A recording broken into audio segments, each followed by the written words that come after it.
Hey guys, welcome to another episode of the Nocturnal Movie Club. I'm joined by my esteemed hosts, Mr. Jake King, Julian Cannon, and Ethan Singh. Um, Ethan, break it down. Episode 4. What happened? Episode 4 was a big one, and the opening was unlike anything we've ever seen so far, right? So we open up on Monica Rambeau as she's rematerializing post the event of the last Avengers movie. And we get a glimpse into the world of what it looks like now that half of the world is not coming back.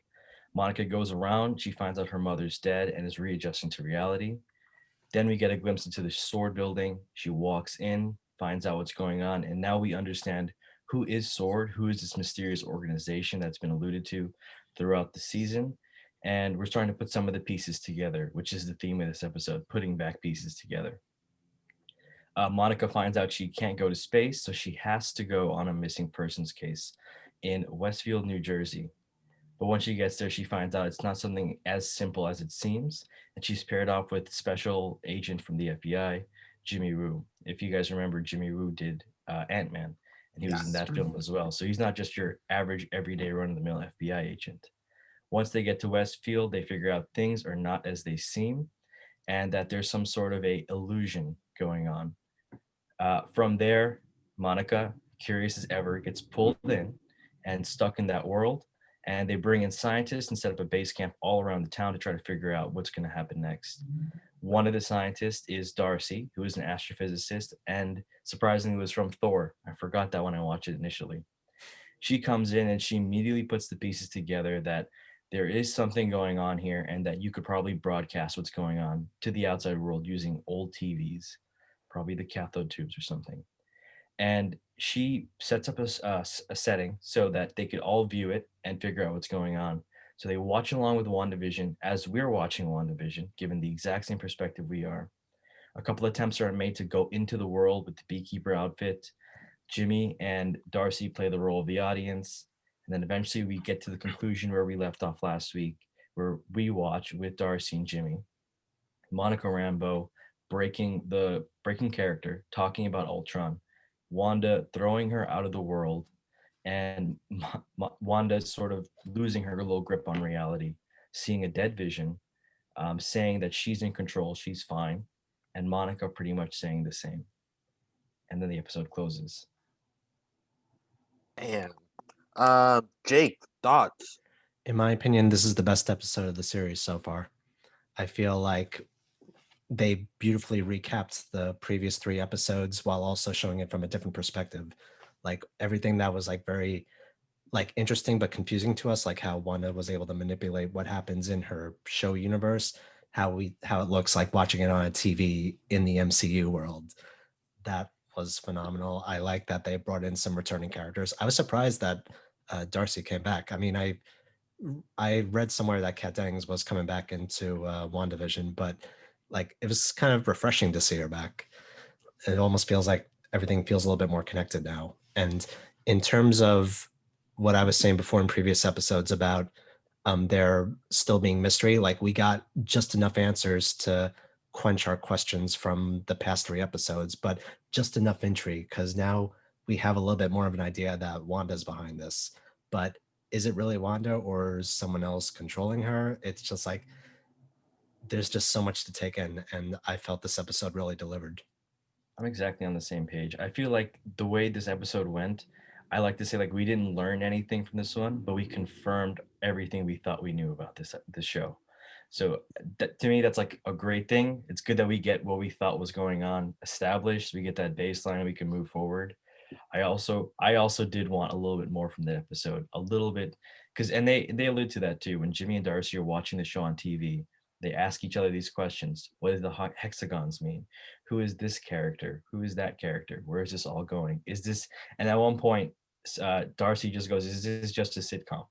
And they're being super meta about it. These are the questions not just us, but regular viewers are A having little as too well. meta. It took me out of it sometimes. I'm Yeah, like, this is like too meta. It's like a TV show, us watching a TV show, watching a TV show. I'm like, yeah, what kind of social experiment is this? Like, no. I exactly. believe this whole episode was basically a Reddit discussion put on plain view. Yeah, and it was almost like at times like keep up, Darcy and Jimmy. Like we were already like farther along. We already have our boards of like clues and stuff. Like hexagon, like she has hex powers, like or the hexagon represents the AIM logo. Like I feel like we're ahead of them sometimes than the FBI on the show, which is kind of crazy.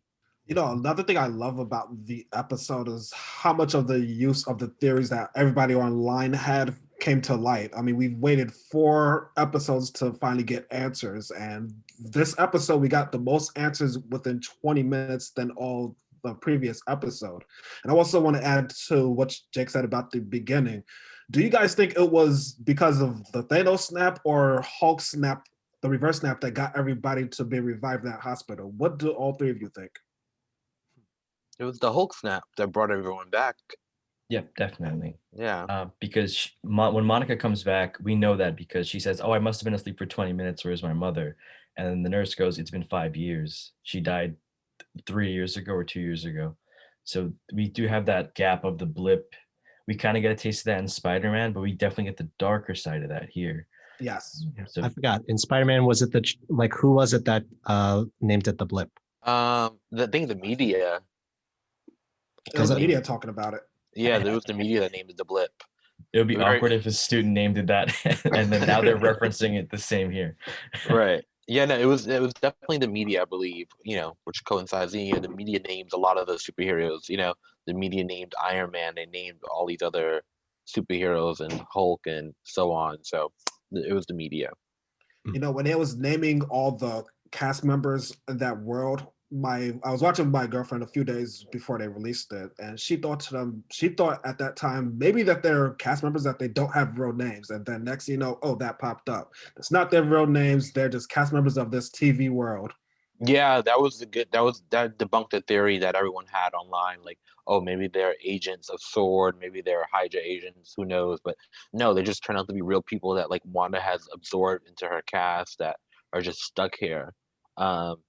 And you kind of get a glimpse of that in the trailer when the lady starts to start glitching and she's like kind of crying because she's stuck and she like can't get out. So it leads to that, like these people are just stuck here in Wanda's nightmare. And they were calling it House of Town of M, which correlates to the House of M storyline, which is a big nod, of course, is what Feige's referencing here from the comics. One interesting thing to note, though, about the townspeople, did you guys notice that Agatha's profile doesn't have an ID? Yes, I And noticed everybody else in the town has an ID except her.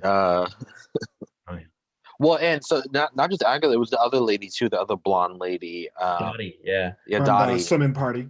Yeah. Correct. She doesn't even have a profile up. I think though you can explain that one potentially, not completely, by saying that at that point when they were putting up those profiles, they'd only got through the first episode themselves, and Dottie comes in the second. So it's possible she hadn't come up in the show yet. But I also noted that too because I think she's special. I think she's a witch. Dun dun dun. Hello, it's a coven.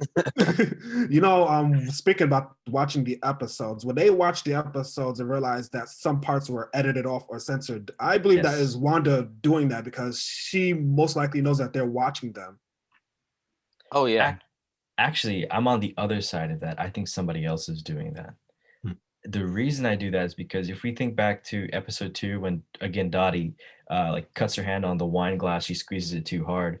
We actually see that whole interaction play out, and she makes that joke about what's a housewife good at? How does a housewife get red out of white? And that whole scene is cut from the FBI's perspective. They do not get that at all. And I don't know. The same way the whole them throwing out Monica was cut out for them too. Yes. Exactly. Yeah. So I think somebody else is given the final cut. Like I know Wanda's definitely editing the world inside. I've said it previously. I think she's very much larger than you control, but I think someone else is above her getting the final cut and final say is what everyone else gets to see. Well, I think watching the episode, we realized that she was more in control than we thought. Like she like totally broke character and went back to her accent. I don't know if you guys noticed, but when Monica mentioned Ultron and it was time, they went back to the scene, they revisited it and showed us the rest of the scene that they had cut. Like her accent came back. It was like, oh, back to Wanda, like no more fake American sitcom accent. It was like, oh, I'm Wanda. You just mentioned Ultron, my dead brother. Who the hell are you? Why do you know this? And I wonder what was so special about Geraldine that she was able to break character. Maybe because she wasn't supposed to be in it from the first place, the whole scenario. Maybe she got sucked in. But I wonder what's so special about Monica because she doesn't have her powers yet that we know of. Um, so I wonder what was so special about her that she was able to break character. She also broke character the second time on this episode. You remember when the beekeeper was coming through the sewage when Wanda had her. She said no at that time when it was the sitcom accent, but at the previous episode, I think it was episode 2, she said no in a dramatic fashion. I'm not sure if anyone picked that up. Yeah, it was a different no. It sounded like a different no this time around, which is interesting. Yeah, but I don't know. I love picking up all of these things. I mean, overall, it was like I predicted last week's episode, guys, that we were going to get a lot of outside world building, and we got it. We saw the creation of Sword, and what I thought, which was great, because they made Monica, Maria. They said they made Maria Rambeau the founder of Sword, which I thought was great. Yeah. And I thought it was a nice nod, and they put like Photon, which is Monica's soon-to-be alter ego. Yes. So I thought that was just a great nod, and hopefully in Captain Marvel 2, we get some flashbacks of Maria building Sword and how it came together a little bit. Like we never got to see Peggy Carter build Shield, so maybe we'll get some Maria flashbacks in Captain Marvel 2. That's exactly what I was thinking the whole time when she told her that her mom died. I was like, are we going to get flashbacks to Captain Marvel Part 2, or she's going to get her own short on Disney Plus? I'm leaning more towards Captain Marvel 2, especially if they explain the timeline of when she passed. Well, she said 3 years ago, but what was it that she passed away from? She says the cancer, but it could have been something else. What do you think? Oh, that's a good question. Some kind of she's been up in space so many times. Who knows? She might have caught something in space. We'll see. What about you, Jake? I don't know yet. I know a lot of people were shipping Jimmy and Kat Genda's character. What's her name again? Darcy. Yeah, I know people were shipping Jimmy and Darcy on Twitter. We love to ship, but we'll see. Maybe that might be a thing. You think Jimmy and Darcy will live? Will Darcy go back to the Thor because Natalie Portman's coming back? Will Jimmy go back to Ant-Man and the Wasp, Quantum Realm? Maybe we'll see. It's very possible. I think it's 100% possible. 100%. Well, yeah, they're filming Thor: Love and Thunder. Everyone's flying down. You just got Rocket. It just flew down. All the Guardians are officially down in Australia for filming. So, maybe we'll see Darcy popping up real soon. Maybe. I did think it was great though. These more minor characters got to come together from different series to show that the MCU isn't just superheroes meeting each other. It's regular people from different parts of these movies coming together. Well, if they could bring back the scientists from Iron Man 1 to pop up in Far From Home, exactly. I mean, they could bring back Darcy and Jimmy, who had actual big roles in those movies. Yeah, it's good because Thor: The Dark World wouldn't be like a good MCU film to go out on, Yeah, that would be a good note to end on. So good for Darcy for popping back up. I've said on another podcast a few weeks ago that Scarlet Witch is one of the strongest characters in the MCU, and I believe the strongest. Yes, the strongest. And I believe this show is going to really set up her as the villain, or it could lead into Fantastic Four's debut. What do you guys think about that? Well, I've called it before. I mean, well, not called it. I told you guys. The plan is for Scarlet Witch to be Shay and Kevin's plan. I call me Feige Jr. Watch out, Wanda might be watching us right now if you say it. Right. After I say this, it's gonna be like blip in episodes. It's gonna cut it out. Oh yeah, it's gonna go right back to the Nocturnal logo at the end. Yeah, exactly. Press rewind. Yeah, press rewind, guys. Spoiler alert. Oh no. Wanda is being set up as the main villain for Spider-Man 3 and for Doctor Strange 2.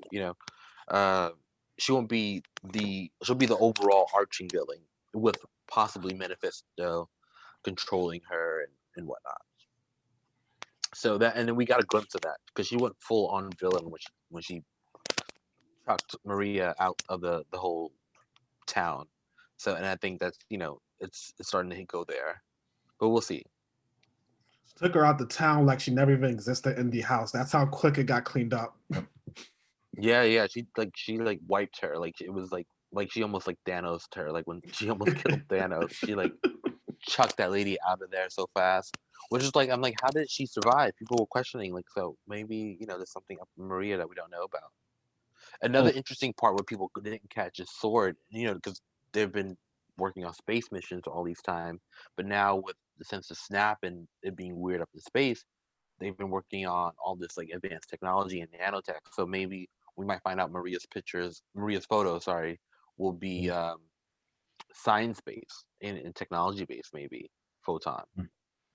Another cool thing I want to note is that I love, magic and science. We always have the science bros, and we got that weird correlation between Doctor Strange and Iron Man. But I love how science and magic kind of have gone hand in hand, where they're using Darcy to pick up on Wanda's magic, and they're using science to read the waves. So it kind of like, if you know science, you know magic. So I love that, and I love that for each era of the show was on, they had to get a TV from that era to watch it. If you guys notice, like Yes. the TV from the 50s, the TV from the 60s, the TV from so I thought that was all cool. Like just all those little snippets were really cool.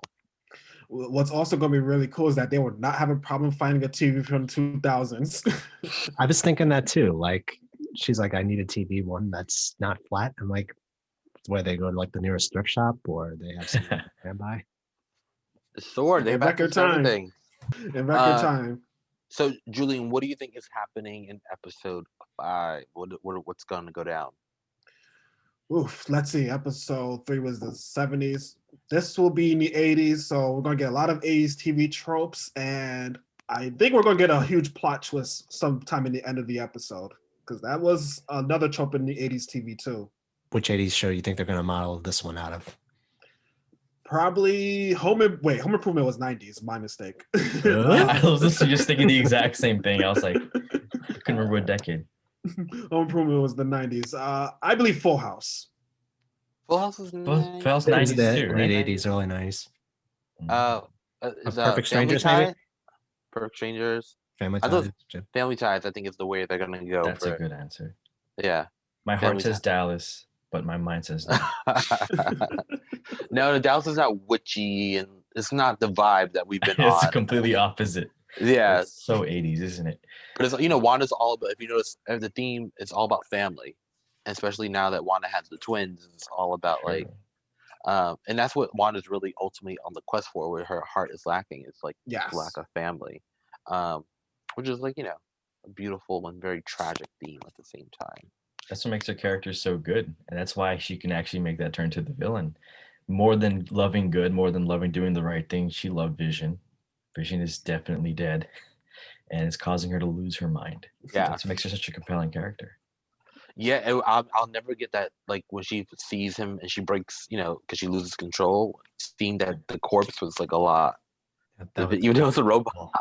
Yeah, I was like, is she playing with his dead body? Like, that's actually something interesting that Paul Bettany kind of alluded to during an interview he did this week. He was saying in an interview on IMDb that Kevin Feige initially had a final after credit scene in the last Avengers movie where Wanda steals the body bag with Vision in it, and that got cut out. They didn't actually show that. Do you think they will show that on the later episodes of WandaVision? Use that kind of footage from? They might. Well, no, because that wouldn't make any sense now, because Wanda got snapped. So who knows who took the body? I'm sure. The Avengers they'll probably took it. show like some sort of flashback where like she comes back and she's able to get the. I'm sure that we'll see a logical way. Yeah, I'm sure it's in Avengers somewhere, tower or wherever. Avengers upstate mansion. It's there somewhere. But yeah, we'll see how she goes in. So creepy. That's some Yeah. I was also going to also respond to your question about my other predictions. I think Vision, within the next 2 or 3 episodes, is going to figure out what's going on and try to escape there. Maybe. It really is turning into the Truman Show. Yeah. Ethan, predictions next week's episode? Definitely we're going to be going to the 80s. My predictions is that Wanda is finally going to start going off the handle. She's going to start losing control through anger, I think. And I think kids are going to start to be coming into play way more. I think they're going to be not babies, they're going to be probably children at that point, like 10 to 12 or something. And it'll be her dealing with that and probably not being too happy about other things going on. And I think the neighbors are going to play a bigger role too. I think Agatha can't stay quiet forever. I think eventually she's going to start breaking that fourth wall too. Jake, what about you? Definitely, we're gonna be doing an '80s setting. My question is, how much of it's gonna be the sitcom, and how much of it's gonna be the MCU? Well, I heard a rumor that we might get some Salem witch trials flashbacks. Oh boy. With Agatha next week's is either this next week's episode or the week after. Did you all notice that Agatha's, when she said her wedding anniversary, I think she said June 2nd or July 2nd, whatever it was, that's the anniversary of the Salem witch trials? Oh shit! That got dark as that episode. So yeah, so we I love might that get this is some of getting those. darker. Yeah, we That'd might be get some of interesting. those flashbacks with the Salem witch trials, and maybe we'll see Dottie there. So Yeah. keep your eye and open. also from the trailers, I think we see there's a Halloween episode coming up. That's probably the next one. Yeah, I think that's for the '90s episode. That's Oh, That's for the gonna be 90s? probably Sabrina the Yeah. Teenage Witch. Yeah, I'm pretty sure that's for the That '90s makes sense. episode. So we'll see. But that that's when things get that episode. That's when shit's gonna go down. I tell you that it's gonna be full on, all of that, and like all of the spells. yeah, a lot of CGI. But overall, I think episode was a solid 7 out of 10. That's a fair rating, to be honest. Yeah. I think I'm we're an- all on that same page. I'm a very negative Nancy, so I like to pick at everything I find. I feel like the episode for me started off at a high. It was really cool, such a nice character piece, interesting questions, remind me of the first episode of The Walking Dead. And then it kind of just fell off to me. And the reason being, hear me out. Did we learn a lot of cool stuff? We definitely did. Did we get a lot of stuff confirmed? We definitely did. Was there a story involved? Not really. Were there characters being developed? There were characters being introduced. It was more of like, okay, cool. So now let's just step back and retell the first 3 episodes. So for that, I got to knock it some points. 7 to me though sounds a bit fair. Yeah, what's interesting, Ethan, is like what you were saying before in the previous episodes, how it felt like we got like half of a old-timey sitcom and half of a Marvel movie. Yeah, Now it feels like the Marvel movie's actually starting. exactly. Hey, Oh, brother. So true. My rating for episode, I'll give it a 7.5. I love that they finally told not only myself, but everyone else, hey, this is why we're here. This is why we're going to go in this world. I think if they would have debuted this episode a few episodes sooner, Yes. it would have caught on better to the general audience. Yes. I mean, I've told this to a few of my brothers and sisters that never watched 50s and 60s shows. I had to explain to them all those tropes because they never watched those kind of shows initially. It took them a while to fully grasp and get it. So this episode was the most needed. informative one of the 4 so far. Even Julie, on that same you bring up a great point. I was wondering, like, because when Snyder's Justice League eventually comes out, which is soon, we got new posters. We'll have to do a separate episode about that. But it's gonna be released in 4 parts, but ultimately it'll be one long movie. I'm so curious as to what this will look like as one long film. Luckily, we're not in the theater. Dude, I'm gonna have the original cut and the Snyder cut side by side at the same exact time That's a when I cool watch idea. We might have to do a live watch along with that one. it. Oh boy. Oh boy. 4 hours. Are you all ready for that? Oh yes. We can put that in the time frame. So Jake, what do you rate this episode? I rated it 7 out of 10. 7 10. Yeah, pretty fair. All right, WandaVision crew. Audience, 10 people watching. This is our take on episode 4. And we will be back next week for episode 5 to see how right we were, which is so far I think pretty right. You have been pretty accurate, haven't we? Well, OJ, you've been pretty accurate, I should say. You've been pretty spot on, me. I've been dropping some things. I haven't been snapped out of existence yet, so thankfully yeah. nobody's watching. But I will keep telling you guys what's happening before it happens. Awesome. All right, guys. I will see you next week. Yes. See you Thanks you next for week. having me on.